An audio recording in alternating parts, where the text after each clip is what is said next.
I'm sure you've both been in offices before where there's a foosball table, there's a pool table, there's a games console, and nobody's using it because you've created this really cool, funky office. You've given people these great relaxation spaces, but everybody's too scared to go and sit down and use it because the perception or because they're worried about what leadership or other people think. So for us, it's very much about understanding with leadership early on, okay, what sort of organization do you want to be?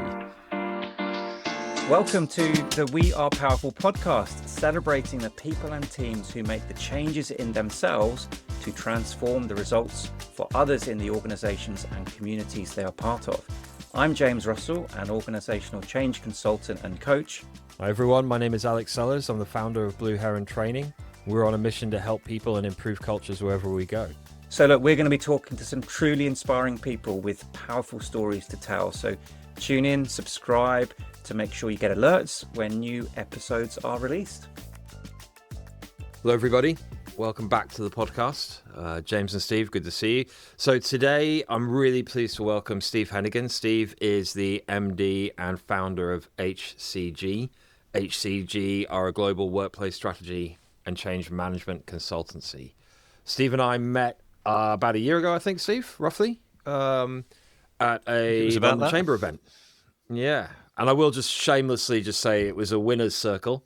Steve, I think you just won Business Person of the Year, and I had just won my business. Wasn't a raffle or Best something. New Business. Wasn't a raffle. Wasn't a I will put it raffle. out there. It was a winner's circle. That's the last bit of ego you'll see from me. I thought you were going to say that you might have been auctioned off as a part of the charity auction. No, we were there, invited. Steve and I got chatting, and I thought there was a lot of synergy, really good conversation. And I'm excited to welcome you, Steve. So very welcome. Hey, thank you very much. Thank you for having me. So Steve, tell us a bit more about you and your background and what you do.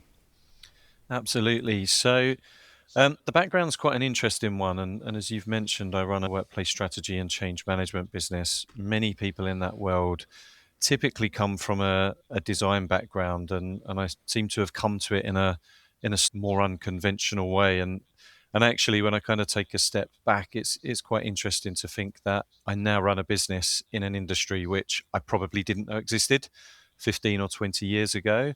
So I started my career in quantity surveying. I worked both client side and contracting side before then being given the opportunity to set up a consultancy business within the surveying firm that I worked for. Got an MBA at the same time, and very quickly realized that neither my nor the firm's relationship was big enough to kind of take the business where we wanted it to. And it was at that point that I joined one of the large global architectural practices. And over about a 4 or 5 year period, I spent a couple of years in two different organizations leading their workplace strategy and change management offer. And both great firms, both do some incredible design work, but I became firstly frustrated with the red tape, the politics, the mechanics of such large organizations.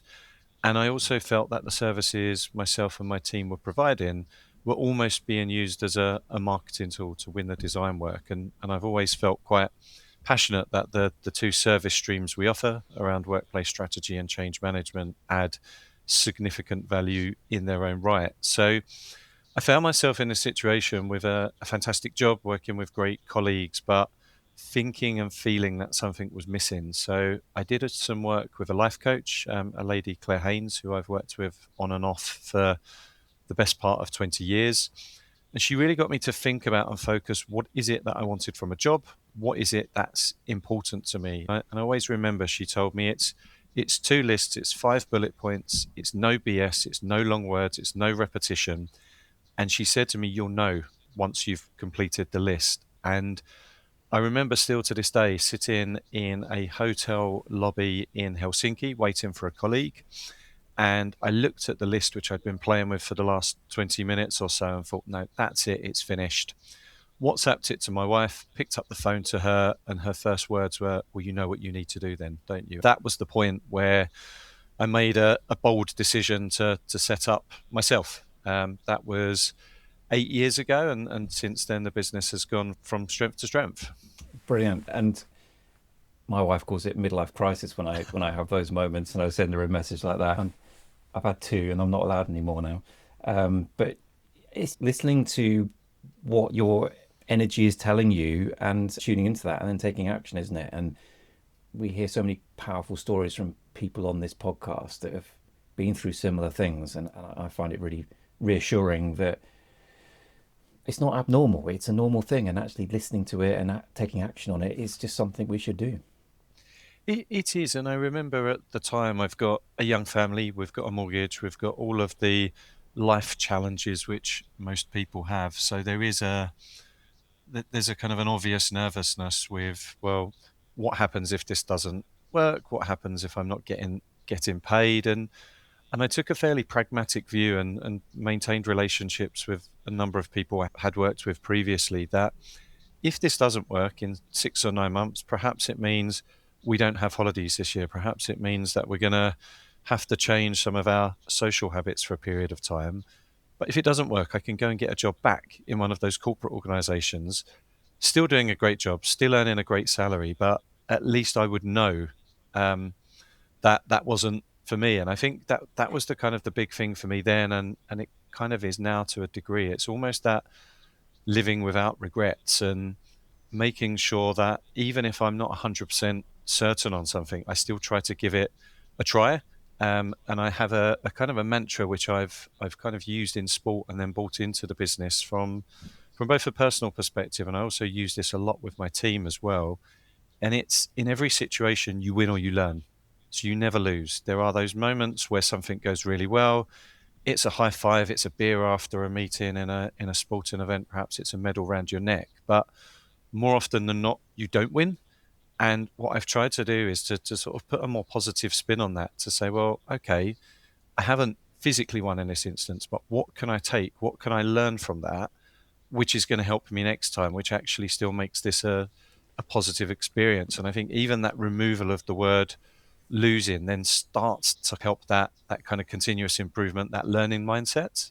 I'm mad into sport, whether that's swimming, running, team sports as a kid, and I've worked with some amazing coaches and some amazing people over the years where I've been able to package up what they've told me in a sports context, which is sometimes a bit more sexy, a bit more interesting than perhaps some of the kind of the more business management techniques and models you look at. And there's been so many examples where I've taken something from sport and I almost apply that on a day-to-day basis, whether that's business or even life. That kind of mantra of you win or you learn is something we very much talk about as a family as well with my children. And when whether it's sport, whether it's school, whether it's something else, if something doesn't go so well, it's okay, guys, what can we take out from this situation? Yeah. And Steve, I'm really keen to get into talk about workplace environments and culture and how the work that you do leads to those positive working environments. But before we go there, we've got to talk about swimming, haven't we?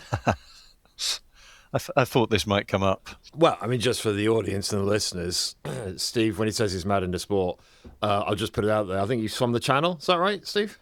I have swum the English Channel. Yeah. Yeah. So this came out in the last podcast as well. There's repetitive themes now appearing in terms of risk and return and how we process failure and the resilience that we build as both people and business people. But there's another theme which I'm seeing come through quite regularly as well, which is the link between it's this undercurrent of performance, right? And the link between sport and business. And it doesn't matter how good we are, it's how we approach growth, isn't it? So I was really keen to drill you a little bit on perhaps what the experience was like swimming the Channel and some of the highs and some of the lows and how you manage that. No, absolutely. It's something I'd thought about as a child. I come from a swimming and a triathlon background, so it's something which had been in my mind, and then a series of events kind of led me to that suddenly becoming I guess, an obvious thing to do. I'd been running some marathons, I'd injured myself, wasn't able to run, went back into the pool just to keep myself fit, and that very quickly turned from a 200 lengths in the pool to a 10K open water race to a chance meeting with one of the Channel pilots who's actually good friends with some of my family to thinking, okay, this seems like a great idea. And we put what was a 2.5 to 3 year program together to get me from where I was both physically and mentally to a point where I could get across. Um, the parallels, I think, are really interesting and obvious that you alluded to there, Alex, in that I'm probably one of the most competitive people in the world, but I'm competitive with myself.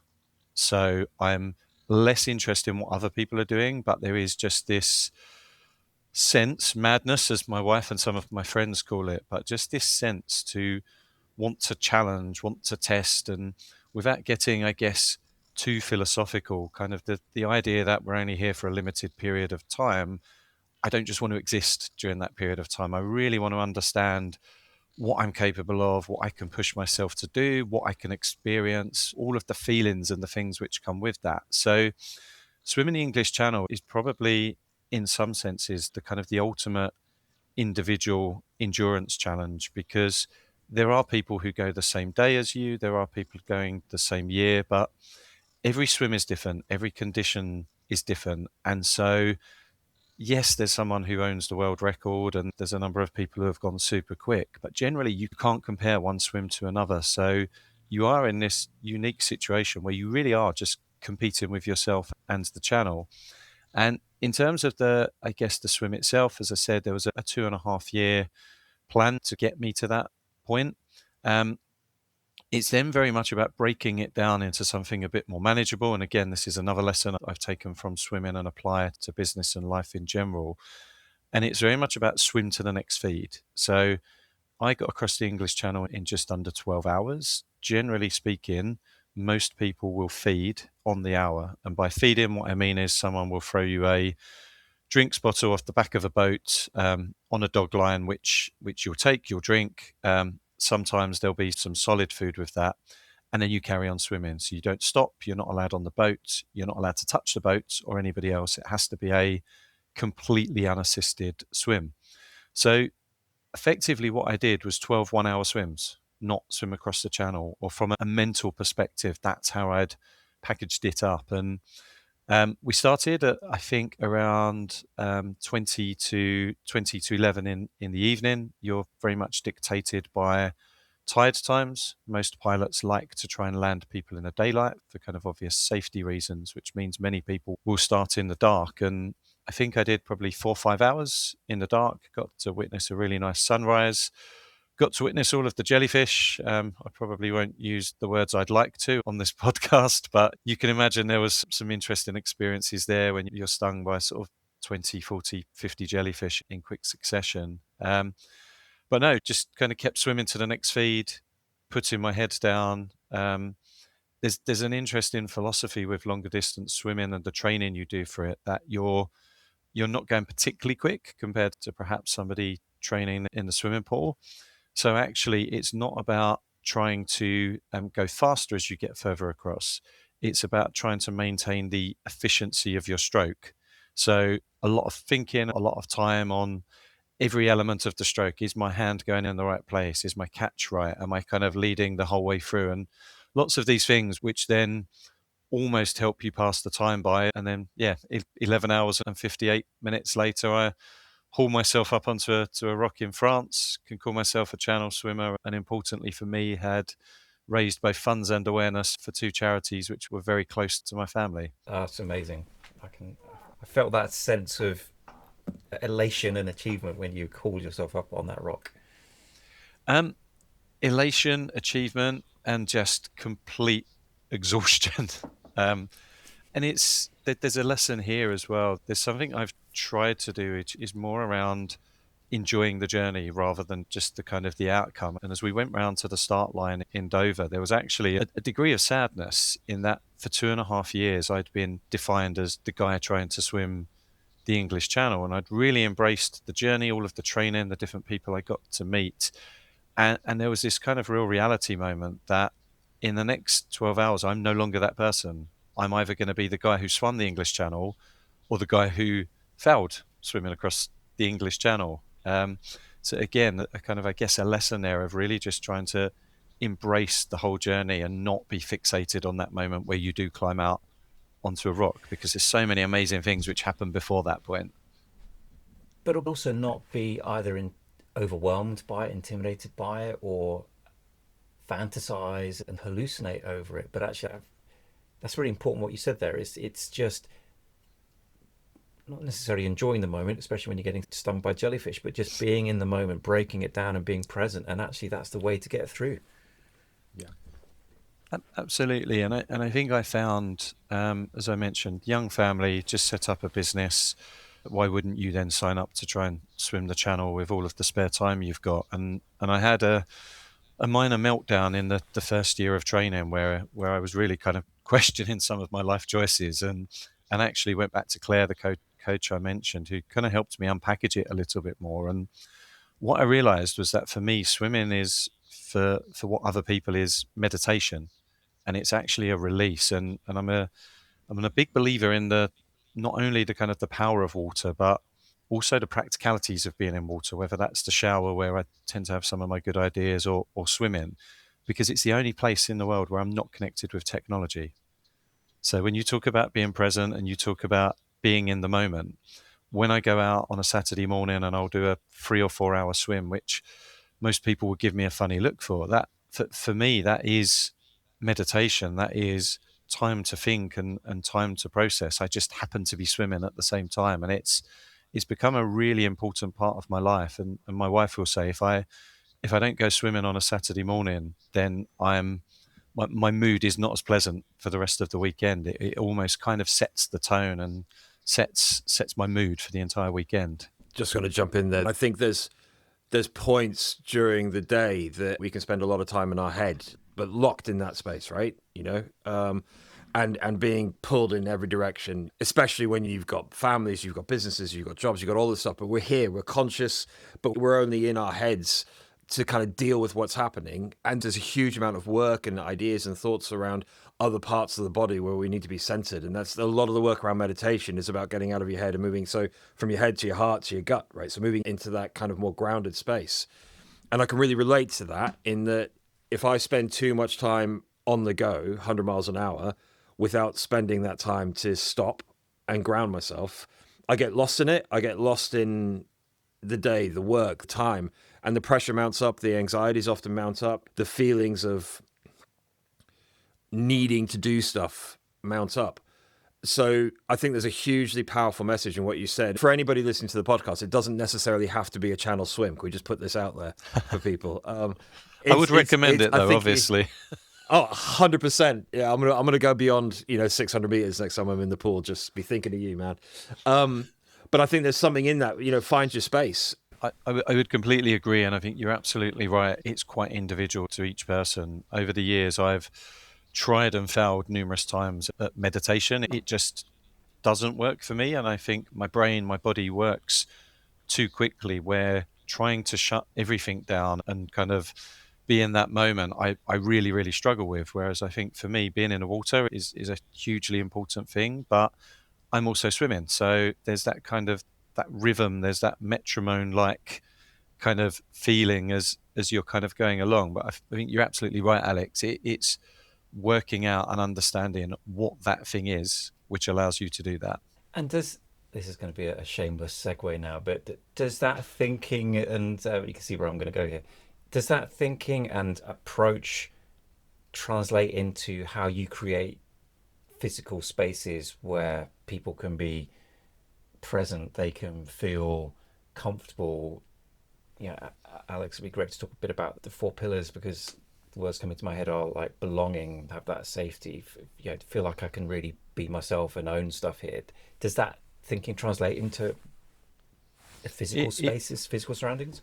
It does to a degree. So our services are, as I mentioned earlier, workplace strategy and change management. And for those who don't know, workplace strategy is that piece of work which is done usually before an agent or an architect is involved to help an organization understand and develop a brief for its space. So how much space do you need? What needs to go into that? How many of each thing? Is it 1 floor? Is it 3 floors? In real simple terms. And we quite often refer to workplace strategy as getting the space ready for the people.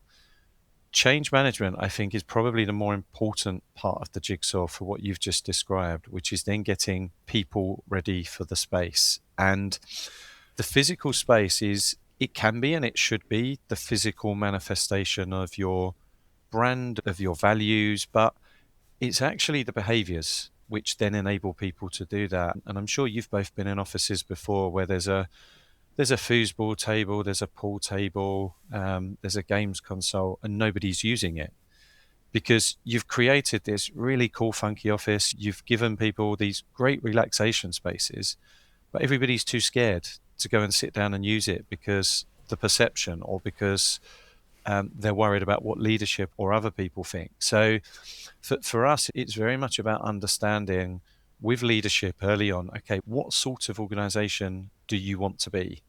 Um, what's the kind of the red lines where many organizations I've worked with will say, oh, we're a people first organization. Well, no, actually, you're not. There's nothing wrong with saying you're not because you've got shareholders to answer to, because you need to make a profit to exist. So let's be open and honest with people that yes, we have a really good colleague program which supports you, which enables you to do your best work, to get your work-life balance. But ultimately, the objective of this organization is to make money first and foremost. And we have that kind of philosophy internally at HCG. So we don't have days in the week policy. Everybody has the autonomy to pretty much design and follow their own weekly pattern. We encourage and we try to get people physically together into the same space, and I'm a big believer in the power and the importance of that.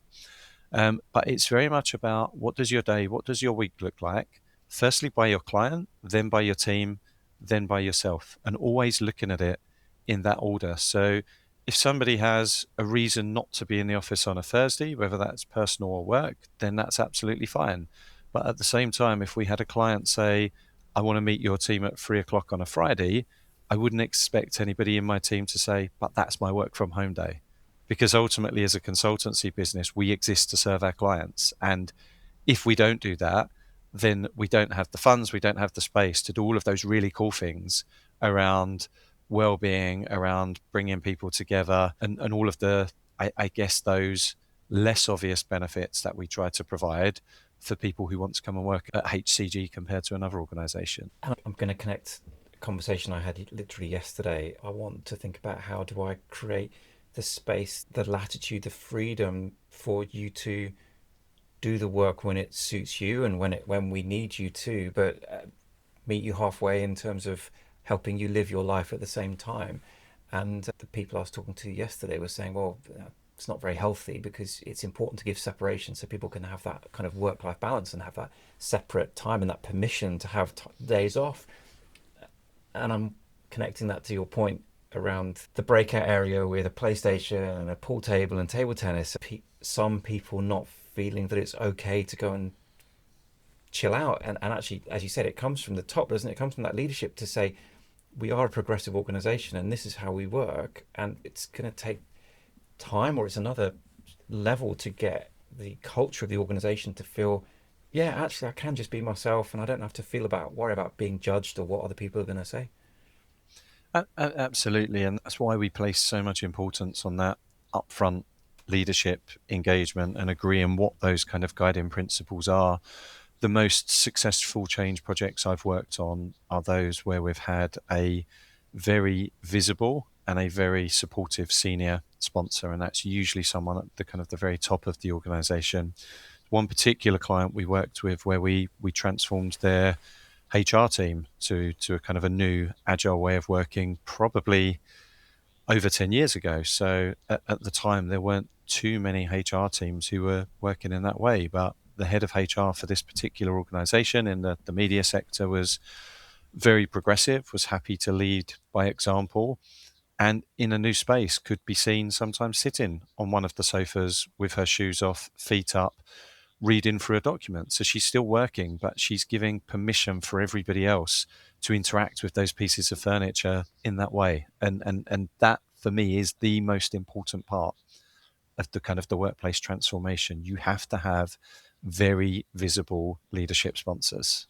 I don't know if people have seen that program W1A, the mockumentary about the BBC, where they're having a conversation on those hay bales. This is probably too close to home for you, Steve, but I was doing a podcast at eShore Group with the chief claims officer, and we recorded it on some of those.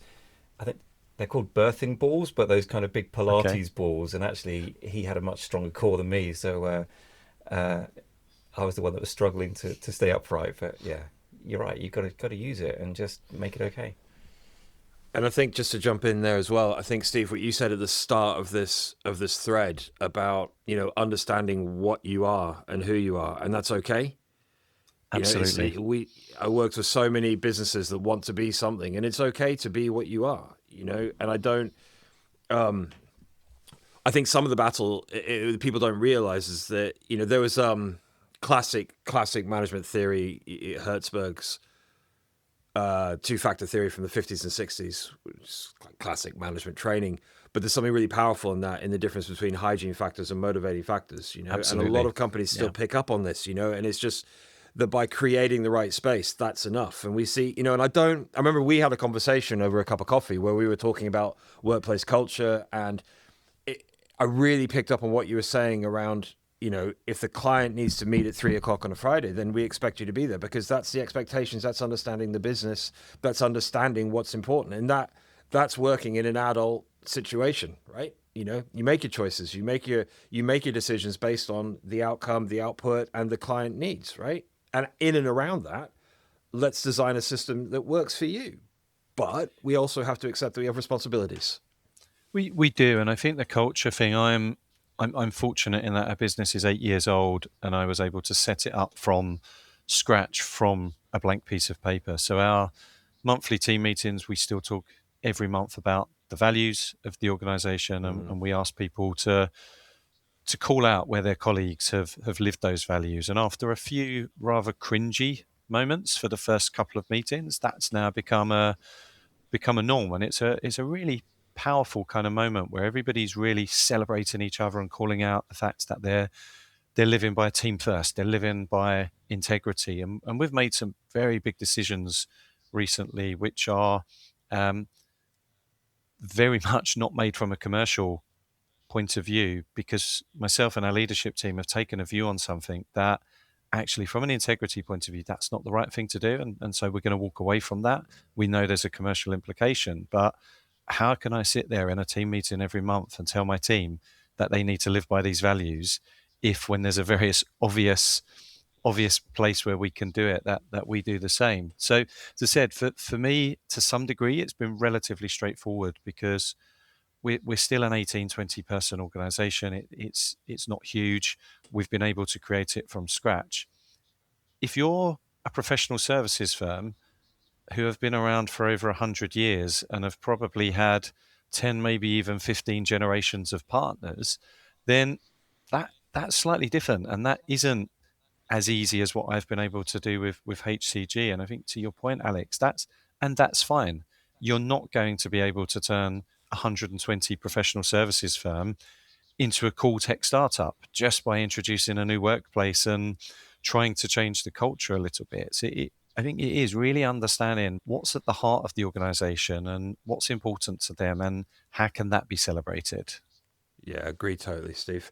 I just want to pick up on something as well, and just in sort of using your experience, you mentioned that the most important piece of this change element of this change thing is a senior. I wrote senior leadership buy-in and senior leadership visibility, and you've just given us two great examples with the HRD of the media organization leading by example, but also what you've just said about making decisions based on what's right for the values. There's two great examples of leadership visibility. That's my experience, is that without that, things don't happen, because it even creates a bigger divide. From your experience, if you could say, what are some of the other key elements of organizations looking to make significant change through what you've seen and heard and felt, what would you say? So I think finances are playing, and always will, kind of play a huge part in organizations' decisions around real estate. And I think the last however many years we are now, post COVID, is it 5 years, 6 years, has been really interesting, where I think organizations are grappling with what the CFO wants to do from a balance sheet perspective, and probably what the CPO wants to do in terms of bringing everybody into the space. Now, it's fairly consistent globally. It's not just a London thing, that most organizations are asking people to come in 2, 3. We're starting to see it nudge towards 4. We've just released an annual paper we put out, which shows that the average has gone up by 0.3 of a day over the last 12 months. And I think as an organization, we're predicting that it's going to continue on that trend for the next few years. So it's understanding those two, I guess, opposite ends of the spectrum between wanting everybody in the office and wanting a cost efficient business. And again, sitting down with all of the relevant people and making sure that everybody is bought into whatever that philosophy is. There have been some quite spectacular, nameless examples in London over the last 12 to 18 months of organizations who have got that quite badly wrong. Where they've started off on a project by saying, well, it's going to be 2 days, it's going to be 3 days. And before they've even moved into the building, C-suite have said, actually, we want people in 4 days. Okay, guys, you don't have to be a workplace strategist to know you're not going to fit. There's a kind of a basic maths equation there. So I think for me, that's probably the other biggest challenge at the moment is getting that kind of balance and getting an entire leadership team aligned on how often do you want people in the office against how cost efficient do you want to be. And we had the founder of Motivational Maps, James Sale, on the podcast a couple of episodes ago, and he raised that very point where you get that misalignment between what the leadership, the senior exec want, but actually if that isn't congruent and consistent with what people are conditioned to experience and incentivized to do in terms of behaviors, it's naive to think that you can just flick a switch and things are going to change. So I love what you're saying there around change management. It's not just about designing the space, it's about getting people ready for the space and then looking at the psychological level and then the behaviors that follow off of the back of that. Yeah, and it's asking the question why. It's being almost that kind of annoying kind of toddler. Keep asking the question why until somebody can give you a tangible response, because we're seeing lots of organizations moving towards 4 or even 5 days per week. And it's, well, why are you doing that? I, on a personal level, completely buy in to the power of being physically together in a space. But also on a personal level, I don't want to be sitting in an office and commuting 5 days a week. And HCG were working in what everybody else is now calling hybrid working long before COVID and the lockdown. That was just a business model we adopted from day one. So the genie's out the bottle on that. From a societal point of view now, there is an expectation that work-life balance, that flexibility features a little bit higher on that. So why are organizations still trying to push for this kind of 5-day mandate when I've got utilization data from the last 20 years, which tells me that whether organizations had work from home policies or not, people weren't in the office on a Friday. This kind of nobody coming in on a Friday and that being associated with COVID, in my opinion, is the real kind of elephant in the room. In most metro locations, people weren't coming into the office on a Friday long before COVID. Maybe they were coming into town, maybe they were going to the pub or somewhere else, but they certainly wasn't in the office. Which is back to the point around work on that sort of marriage between our lives and our work routine as well. Absolutely. Yeah, and I think there's something powerful in there about advanced communication skills. And I remember dealing with an organization years ago, and they had a policy fairly sizable. And during COVID, it was very beneficial for them because they realized they could expand through virtual working. They could expand their talent pool nationally and internationally. But then they had a challenge with that in itself creating a culture that they weren't ready for.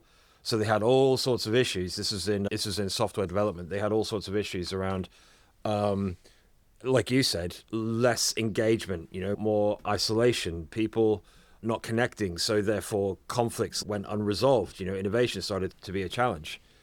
And I remember hearing that they went from that to, right, and the board said, okay, well, now we need everyone in 3-4 days a week. Well, of course, you've got an issue because physically you're not in the right area. You've got people who are in different countries, and you've also got people who've bought into a certain way of doing things that are resistant to that. And we were driving through that. And I wonder how much of that, Steve, in your experience, and also James, in your experience, is down to leaders and managers requiring proximity to be able to manage and potentially control outcomes and outputs from people, right? So I think that's a great point, and you've probably got a podcast in its own right just on that as a subject. And I think that was one of the things I wouldn't say accidentally, but we almost fell into during COVID, where we were already engaged on quite big change programs. And for a period of time, the emphasis was less about getting people ready for the new building and more about how can these teams operate in this way. And I think historically people have been taught, trained. This is an area both of you guys have much more expertise than me, but everything was done based on FaceTime. It was all about being in person. And so when you've got somebody who's worked and managed in that way for 20 or even 30 years of their life, to almost tell them overnight, oh, and by the way, now you're not going to see your team. You're not going to know whether they're at their desk. Um, you're not just going to be able to walk over and tap them on the shoulder because they're working from home. So they might be taking a dog for a walk. They might have gone out to get some fresh air. They might have gone to the gym. That's a huge change. And I think most organizations haven't fully equipped their leaders and their line managers to be able to properly deal with that.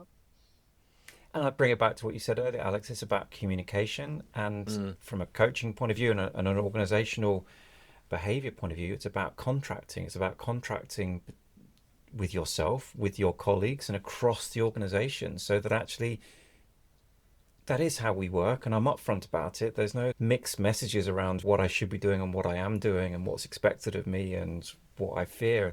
That's all the stuff that just gets in the way. We can just communicate, be open about what our needs are, what the needs of the organization are. There's gonna be a marriage, like I said earlier.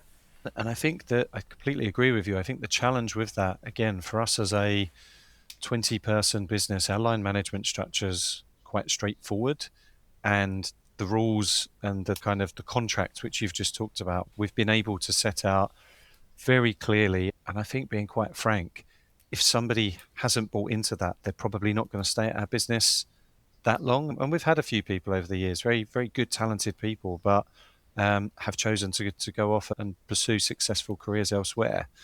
I think if you're in a larger organization where you've got 2 or 3 layers of kind of middle management, you've then got some of those people who are slightly conflicted. They're at an age where they've they've got their family, they're settled with their finances and their home life, and actually it's okay, this is great. I can spend more time with my family doing the things I want, and yet I'm now needing to go into the office more days than I would like in order to set that example for the more junior colleagues I'm working with. And I think and again, this is be interesting in both of your thoughts, because I know this is a world you both play in, but how do you make that a reality across such large organizations with complex line management?